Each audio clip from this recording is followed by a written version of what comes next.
let me play that clip that I promised you earlier. Still working, thank God. Check. Is it working? Yeah. Okay. We'll see if. I entreat you, therefore, my brave comrades, especially since many of you surpass me in valor and precede me in princely rank. But since of your own free will you have named me your commander, let my words be agreeable to you all. Fear not the heathen hordes, and never turn your back to the swords of mortal men. Because should our Lord grant us victory, we shall destroy their might, and the cause of righteousness shall be exalted.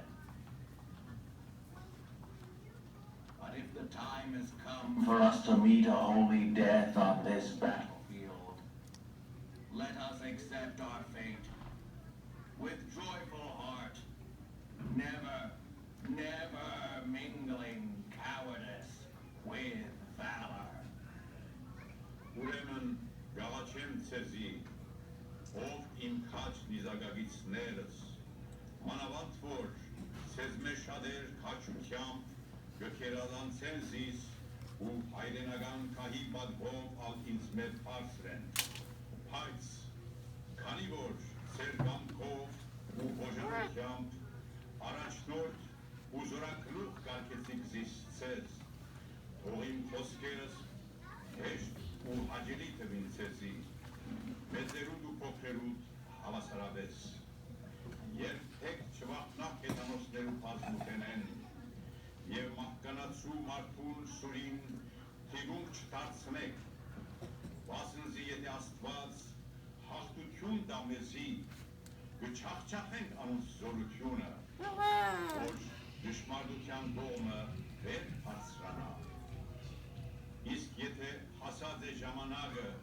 մեր կյանքի վախճանին, այս պատերազմի մեջ սուրբ մահով սրտակին խնդրությամբ ընդունենք զայն, միայն թե մեր քաջության հետ վատություն չխառնենք։ That was the delivery message of Vartanantz few minutes before the Battle of Averayr. How he separated the death and being to submit to a mortal king versus a death that would be submitting to an immortal king. And obviously we know the rest of the rest of the history and what happened after that. Today the battle is a little bit different.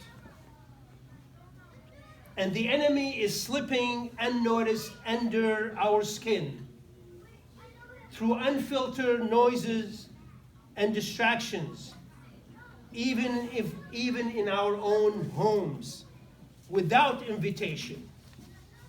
The very spiritual character and virtues of fathers, mothers, and children are under attack by the spiritual and demonic activities.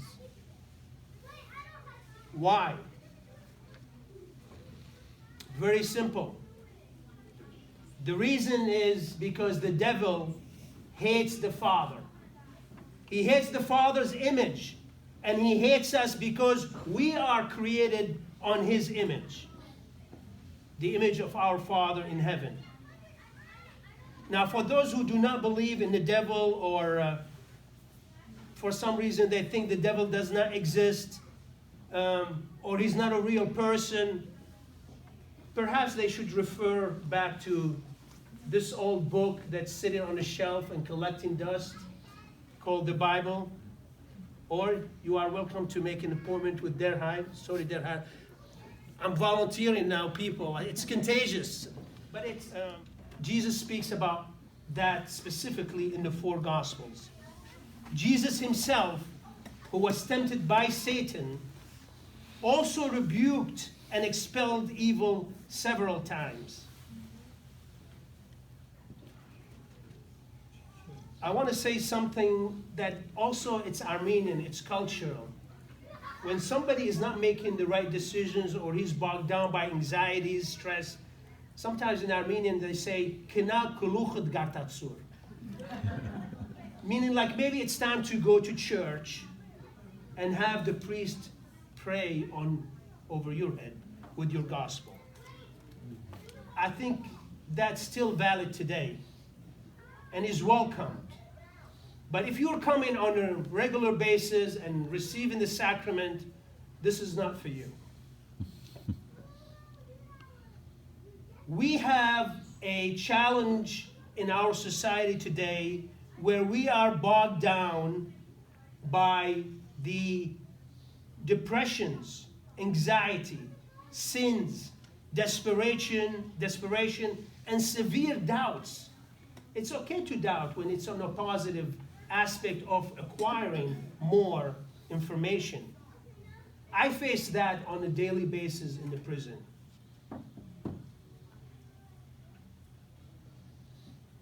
I'm going to stop here for a second because Ara asked me to say something about my ministry in prison. I have never planned to be a prison chaplain. As mentioned, I was in Louisiana, 2005, member of the disaster relief team with the Red Cross.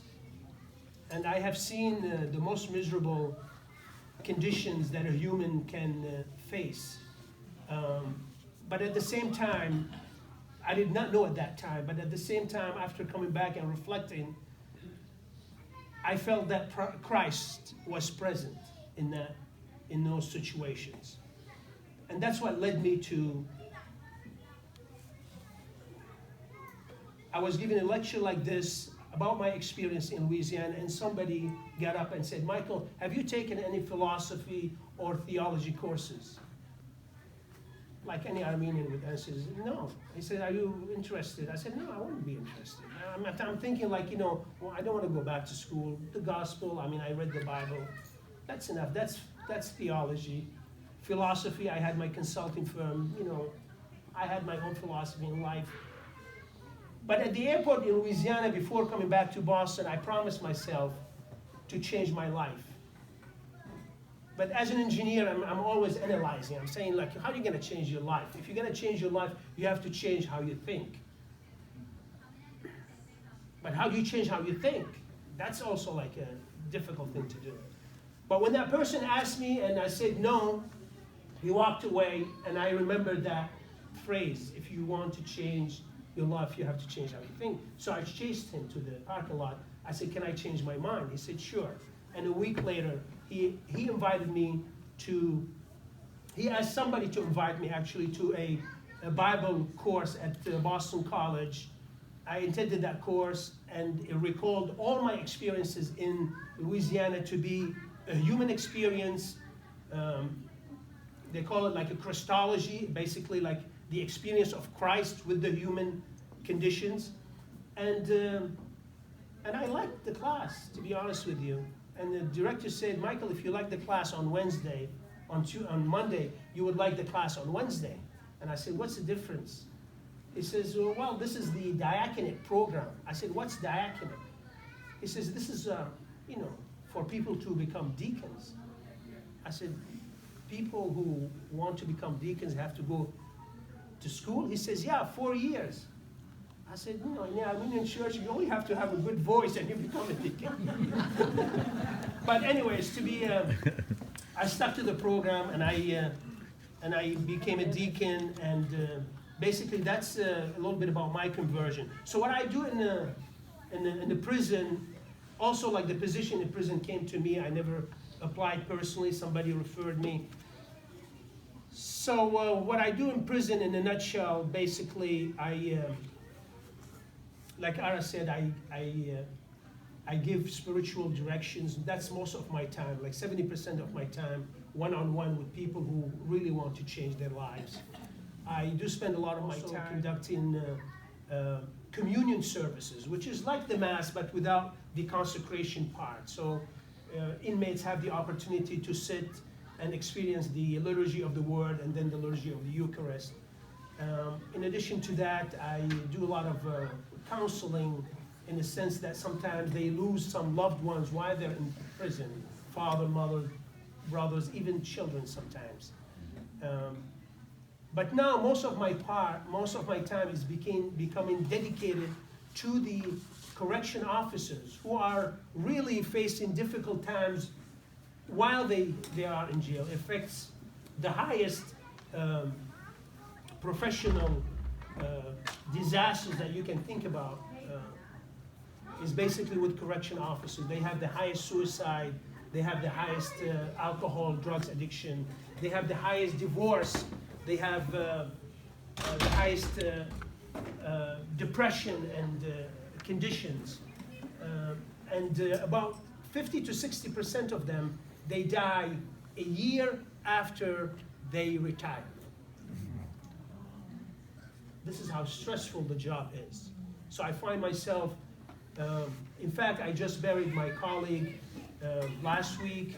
He was on the force for 31 years. He needed 1 more year to retire. He got married last year, and he died last week. This is how stressful that job is, but that's what I do for them. And I love them. Being an inmate, or being a correction officer, or being a chaplain, we're all in prison at the same time. So what I wanted to bring to you is there is a way of getting away from that anxiety and getting away from that depression and getting away from the sins really that are blocking the flow of grace. That's what I call it, the blockage of the flow of grace. Because we live by grace. We are sustained by grace. And that is hope, faith, patience, understanding, and of course, love. In other words, evil exists regardless if we believe it or not.